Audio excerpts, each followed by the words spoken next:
My brethren, count it all joy when you fall into various trials, knowing that the testing of your faith produces patience.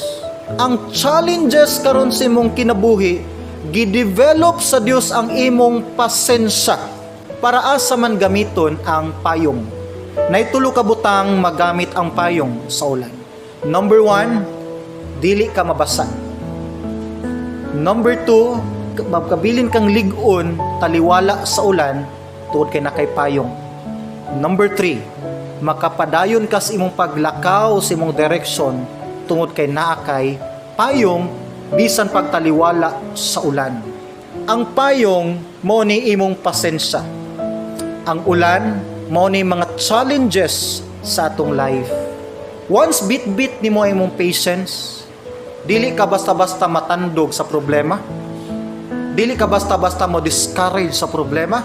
Ug bisan pag naa kay gibit-bit nga mga problema, once na kay igo nga patience sa imong life, makapadayon gyapon ka sa imong goal, direction, purpose ug pag-serve sa Dios. Munang dapat gyud lig-on ang imong pasensya sa imong Christian life. Munang musugot kag sa dili, gamiton gyud sa Dios ang mga pagsulay, problema para ma-mold ang imong patience. Munang ingon ni James, blessed is the man who endures temptation or trials. For when he has been approved, he will receive the crown of life.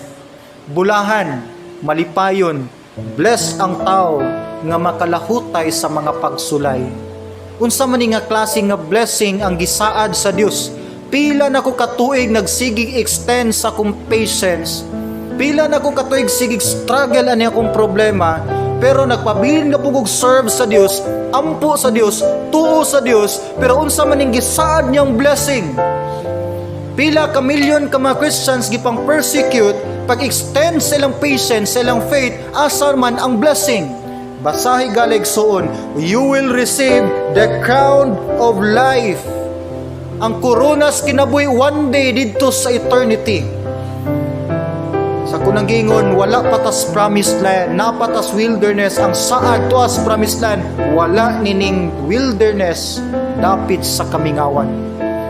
Munang bisan tuo, daghan sa mga Christians gipang persecute, gipang patay sa Middle East, sa mga close countries, mga missionaries, Christians gipang sunugag balay, churches gipang sunog, gipang lumpag, mga missionaries gipang punggutag liog, even ang mga apostles gipang persecute.